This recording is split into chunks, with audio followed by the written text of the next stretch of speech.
Okay, can we start, please? So we have definitely Mr. Jonathan Hughes. We're talking to you about financial aid for college. I hope if you have any question to ask him. He talked in time and he agreed to, actually he lives in Quincy, so he's not territory, basically. So he will be willing to come every year, but we need encouragement from you. So thank you very much for coming, and if you have any question, definitely feel free to ask. And thank you very much. He's very, very nice young man. And thank you for calling me young. Yeah. Thank you.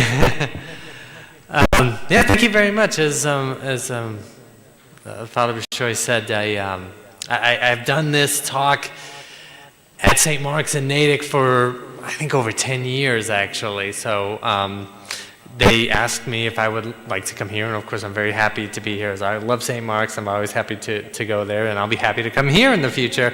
And I know we're a small group today, but that's good because that means you get all the attention focused on your questions.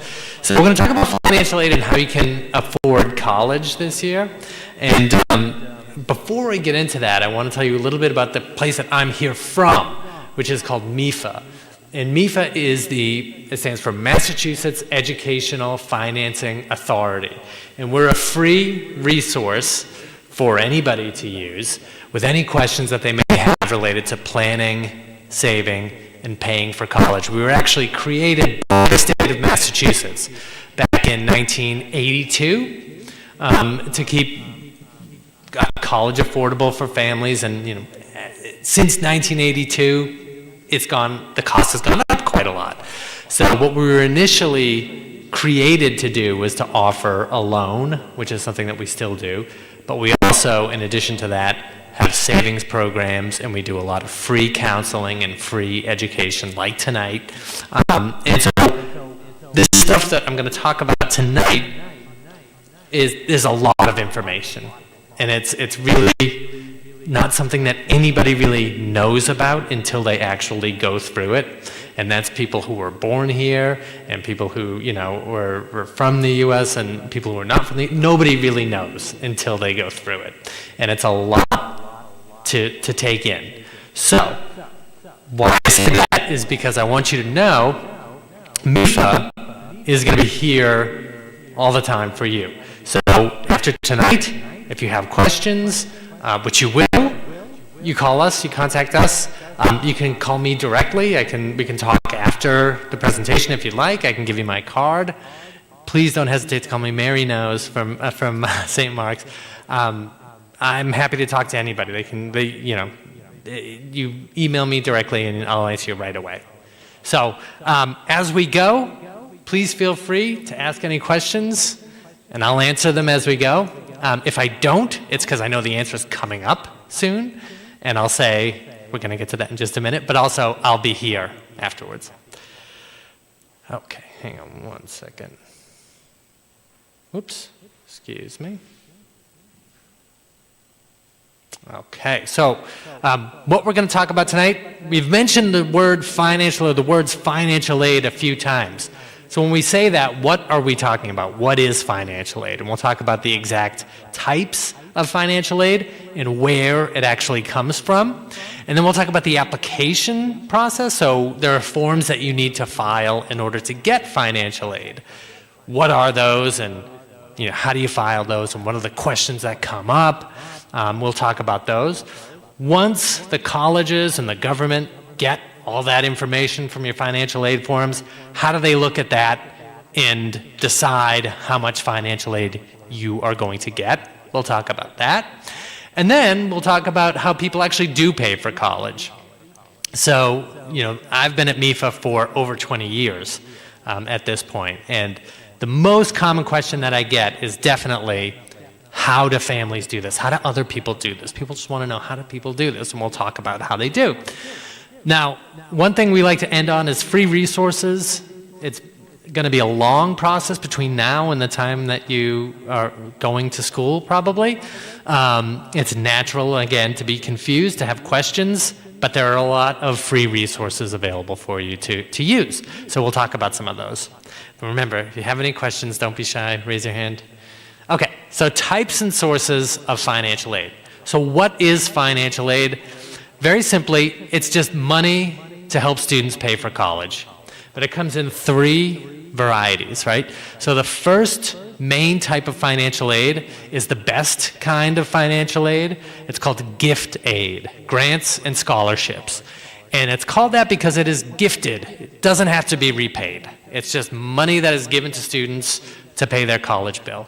And we'll talk about the difference between grants and scholarships, but hopefully, you know, when you're doing your financial aid forms and you get your financial aid offers from your colleges, you'll see grants and scholarships. Actually, let me ask you a question. How many seniors in high school are there? Okay. Juniors? Okay, good, okay. So just nice to know where you're at in this process. So grants and scholarships are the first kind of financial aid. The best kind, gift aid. The second kind is work study. And this is money set aside at a college for a student to be able to earn by working a job on campus. So you work a job, you get paid in a paycheck just like any other job, but that's your work study money. So a couple of things to know about this. You will see it in your offer from your colleges if you got work study. And so if you want work study, then you have to actually find a work study job and work the hours.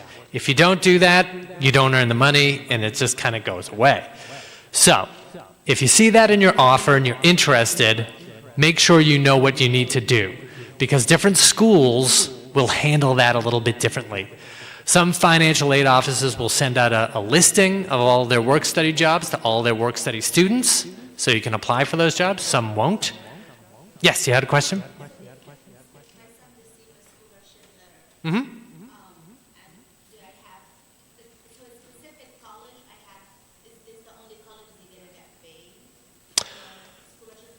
For scholarships? Yes, so it depends on so scholarships often come from the colleges, right? So if it comes from the college, then that's their specific scholarship. But if you applied through an outside company, like a local business or a national sort of business, then that can go with him wherever he goes. So it depends on where it comes from, the scholarship. Yes. It's from the college or the high? Oh, yes. I know yes, the John and Abigail Adams Scholarship. That one is that's a specific scholarship. That's from the state of Massachusetts. And what that's for is there's a scholarship of a certain amount, I think it's around $2,100 or something like that, is for public colleges in Massachusetts. If you go to a public college in Massachusetts, so that's like a University of Massachusetts, a state university like Framingham State University or Bridgewater State University. So yeah, some colleges are public colleges, some colleges are private colleges. So colleges like Boston College or Boston University or Harvard, those are examples of private colleges. But the state public college system is your UMass's and your anything that's a state university. That's what that is for. No, thank you. I appreciate the question. Yes, so it's good. So work study, different colleges will handle this differently. So make sure you know if you want a work study job that you know what you need to do to find your work study job, get it and work the hours. Again, you get paid in a paycheck just like any other job throughout the year. And your work study award is how much you can earn.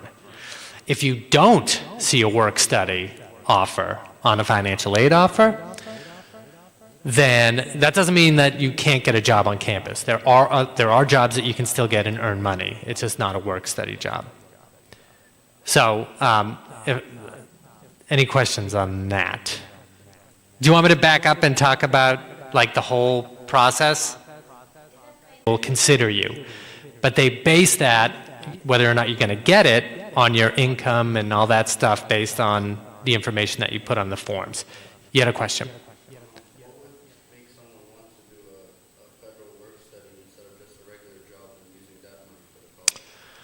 Well, that's a good question. I mean, work study is just very convenient that you can apply for and get fairly easily. You're on campus, so you're sort of anchoring yourself in the campus and being part of campus life when you're working. And the amounts that you're getting from a work study job are not huge, right? Because they're not assuming that you're going to be working a lot of hours while you're in school. So those are some reasons that you may consider. Yes, yes. Yes.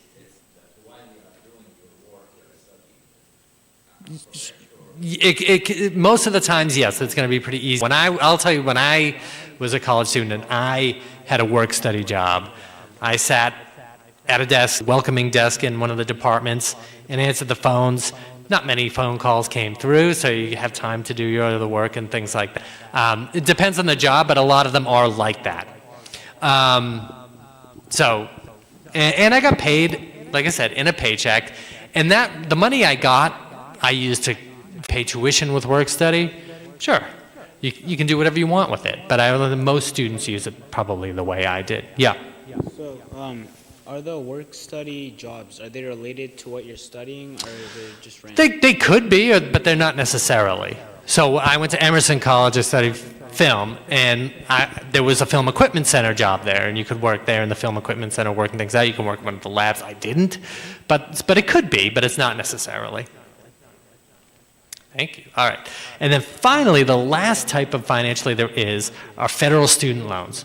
So people get confused why loans might be considered financial aid, because you do have to pay those back, and there is interest often that's associated with that.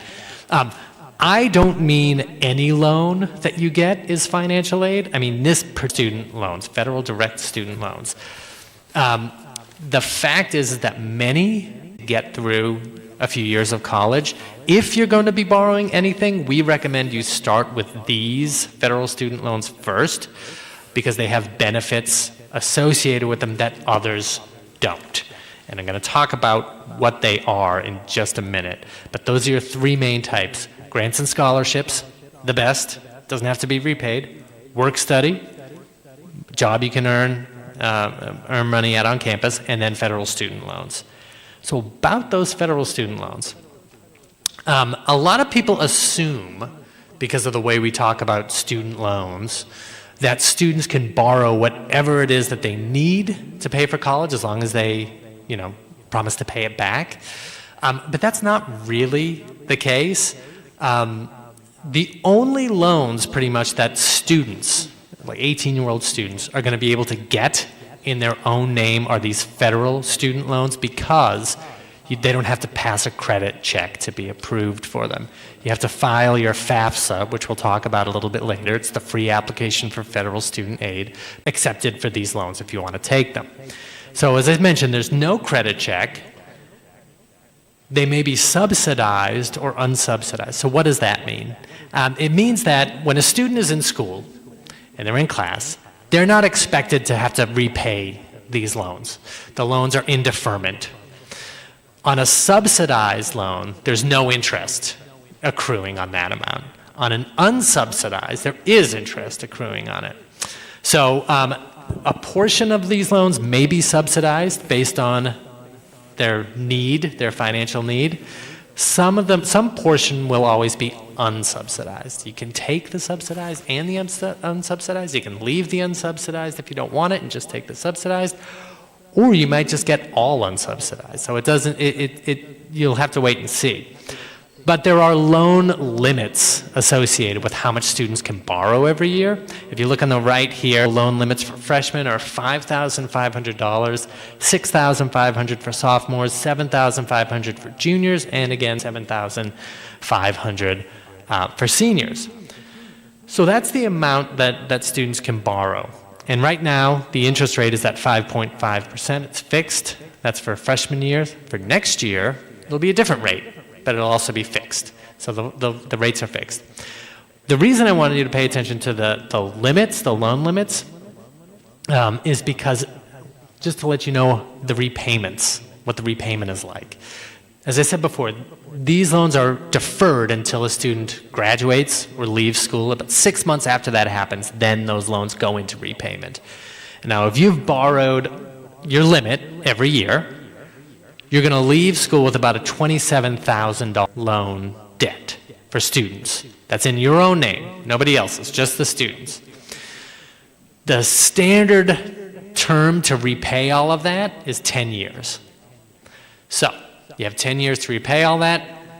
$27,000, around where the interest rates are, that's about a $300 a month monthly payment after you get out of school.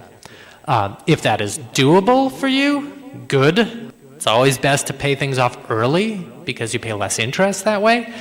If it's not, the big part of the reason for me why these loans are considered financial aid when others aren't, it's very flexible in how they can be repaid. So you can take that 10 years, you can stretch it out to 20 years, 25 years. You can make your monthly payment 5% of your discretionary monthly income. There's a lot of work that is done to make those payments as low as possible so that people can pay them. And you can pay them off early. You can set your monthly payment really low and then just pay extra and pay them off early and pay less interest. That's fine.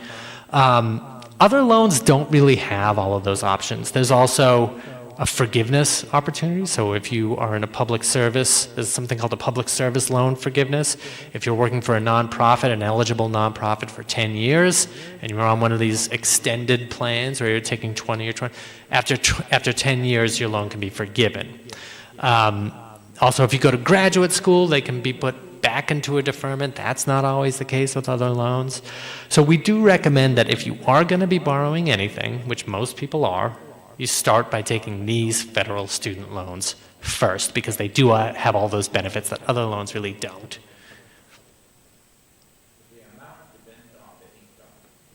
The amount does not. No, everybody's eligible for that amount. The only thing that depends on the income is how much you might qualify for subsidy.